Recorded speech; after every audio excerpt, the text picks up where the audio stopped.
Okay, this video is instructional for our type over image exercise. So our type over image exercise is all about readability contrast. Well, it's about readability contrast, and it's about what the last video was about, which is making some aesthetic choices to make attractive set typography. But readability contrast is supremely important as a designer. And what readability contrast is putting in a contrast between the letters that a reader must read and its background, right? We don't want any ambiguity. What we want to use is contrast to separate the letters from our background. And that background can be an image, it can be a pattern, it can be a simple color, it can be a gradient. The point is that it's harder on our brains to have to manage this. If we had to read a lot of text with a low contrast, it would just cause a lot of eye fatigue, a lot of cognitive load. We'd eventually kind of give up on it. And so generally speaking, we don't want to use low contrast for text that we want someone to really read. So we want to put in enough contrast between the text and its background. Now, obviously, so I forgot about this one. This is an example of bad readability contrast, right? We have this very busy background, and the text actually looks like it gets swallowed up on the background. We can't read it. It's very hard to read. A lot of stopping and starting to try to figure out. On top of it, this is center aligned, and actually when it comes to setting type, remember, we don't want to use a lot of text set center aligned because then the eyes don't know where to go back. So this one is just compounding the issues in this example. Obviously, there are going to be times where we're going to use this to our advantage. This visual ambiguity like we did in Studio One. But for now, for this exercise and for our book cover Studio 2, I don't want you using this technique. But this one, I would hope you see, can you see it, right, in this slightly visual ambiguous way, low readability contrast. So what I'm going to do with the rest of this video is actually just live go through Photoshop with some techniques for creating readability contrast. I'm not going to worry about aesthetic concerns or anything. I'm just going to kind of laundry list some techniques that you can refer to this video on how to do. So let me go to Photoshop, and I prepared this image here that I got on Unsplash, and let me add some type first of all. Let's just say flowers, right? And let's make it at least big enough so we have a chance to read it. So here I have flowers. Now obviously there's no readability contrast to this. Why? Because this red is on this red background, really hard to break up. This is bad readability contrast. So what's the easy answer? Well, I mean, I could just simply, right, let's try white. Well, white pops right off, and so that's a great one. How about black? What does black do? Black's in the middle of the road because there are some darker areas around it. It gets a little swallowed here. I think far better would be white in this situation. Now we can also, that's value, right? Because again, when you think about it, value, when I talk about value, I generally mean a grayscale value, right? And so you can see as I change these values here, we can test, where do we think is readable here? And of course, it seems that the white is the best value here. Besides that, we can do color, right? So, does yellow pop off red? I think this does a pretty decent job of popping off red. Now, we can actually mathematically understand readability contrast, the background and the thing here. And let me show you how to do that. There are websites online such as the WebAIM contrast checker. Now, this is made specifically for websites, but it'll still work in this context. And what you would do is put your foreground color and background color together. So for something like this, for my yellow, I want to see, right, I'll put this right here. You need me to put the hash, so this is hexadecimal color, if you remember from the color theory class.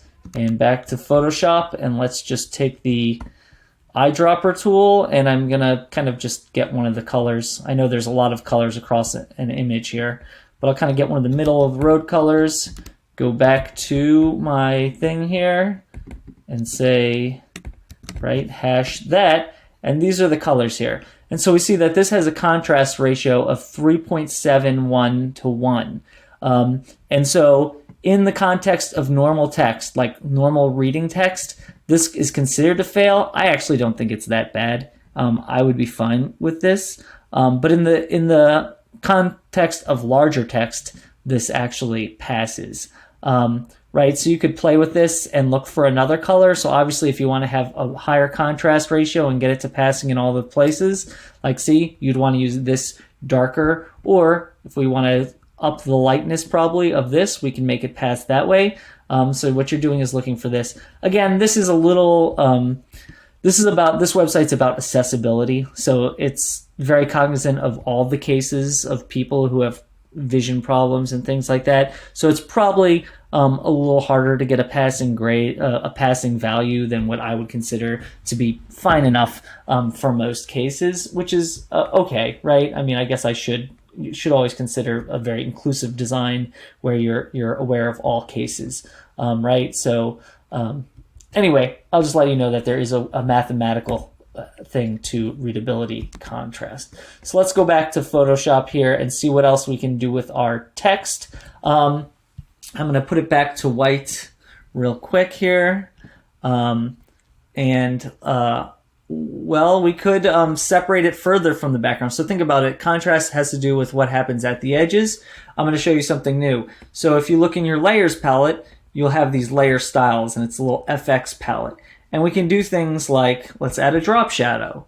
So if I add a drop shadow here, I can play with the direction of the light, right? So the drop shadow would be from the light, the opacity of the drop shadow, how far is the drop shadow from the text.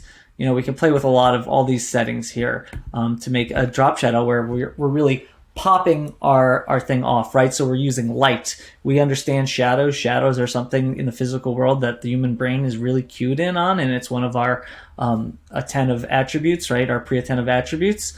Besides drop shadow, we can use something like outer glow. So again, it's about the edge quality here. So this outer glow, I don't love this green color, but white would eat the text, so I probably want something different. Maybe I'll even just use red on red. I don't know, that'll work.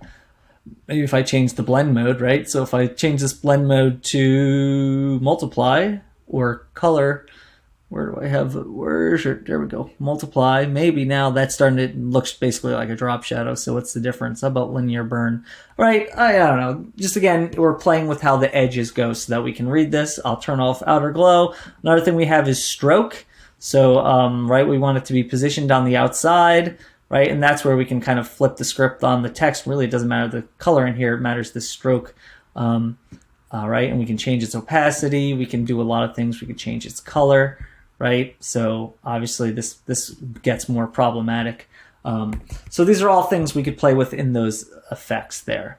Besides that, we can use the Gestalt principle of enclosure to put our text in shapes and have it.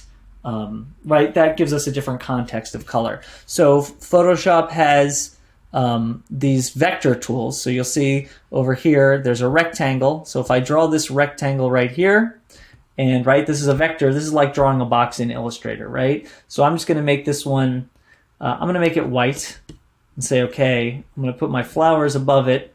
And then I'm going to make my flowers, actually, I'm going to sample the color of the flowers here. Whoops, I gotta grab my color here, sample the flowers here, a little slightly darker.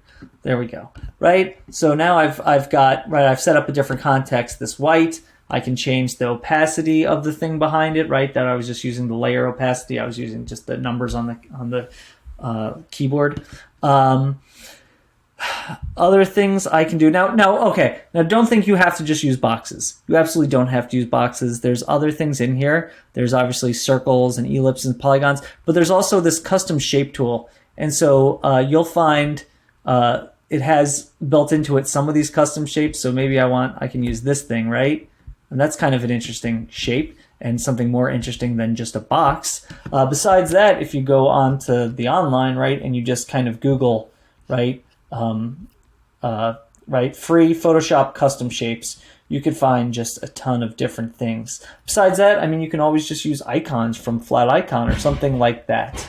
I will say with those, also, I wanted to show this slide, you can actually cut the type out of the shape, and you don't have to use just one shape for all the text, right? You can break up the shapes here, right? So how would we cut out the text if you wanted to try that? Let me go to this. Let me get rid of this because we don't need this one right here, right now. And so first thing, obviously, you'd want to make sure your kerning and everything is how you like it. And what I would do, I think the simple trick is to then, this is a vector object right now, but I'm just going to right-click it and tell it to rasterize it, and then it's just a simple pixel-based thing. I'm going to hold down Command and click on the thumbnail of the text, which is just a T. I'm going to turn it off. I have rectangle, and I'm just going to hit delete. And I've pulled it out now of this, and so now I have this separated that way. So that's another technique. Let me go back here a little bit because I'm going to need my text back for some more things here. Okay, so now I'm going to get rid of this rectangle, or actually I'll leave the rectangle on now. And just show you other things we can do. We can do something with the image itself. So if we wanted to, one technique would be to turn the image black and white, or to change the main color of the image in case there's too many colors going on. This image isn't bad for this, but other images it might be better to do it. How do we do that? I would use these adjustment modes right here, adjustment layers, because then you can always go back very easily. So if I click on an adjustment layer, we've already seen these. But first I'm going to go into the one called Hue Saturation. There's actually black and white and there's Hue Saturation. Black and white's a little nicer, but I think Hue Saturation's easier to make it black and white. So I'm going to select that one and I'm just going to drag all the saturation to the left. Voila, I have a black and white image. Then maybe I want to add another one, and let's go into something like levels. And let's use these levels to even change the values that are in my photo here, right? So there's nice. Look, I've got a really nice poppy background black and white thing, right? I can obviously then use any value that goes over this. Besides that, if I wanted to change the color, now that I have this black and white, it's easier to change the color, right? I can get a solid color, right? And let's make this image, let's make these green flowers. So I'm going to go ahead and put this into solid color, and I'm going to change its mode to something like, well, we have overlay. We probably could do just color, right? And now I've changed the whole image that way. So all these things I can do with the image. Besides that, what I could do is I'm going to delete all these layers. I'm going to make a copy of this layer for this one. And what I'm going to do is, you might hear my dog squeaking his toy outside of the room I'm recording this in. I'm going to go to Filter, Blur, Gaussian Blur. Remember we did this with the shadows in the Chimera project.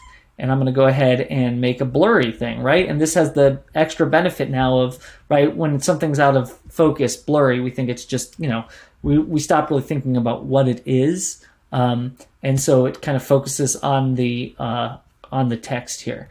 So we could also go fancier with this and add maybe something like a layer mask and only blur the part by the text. So what I would do here is grab my gradient tool, and I have my layer mask, and I'm going to draw this out.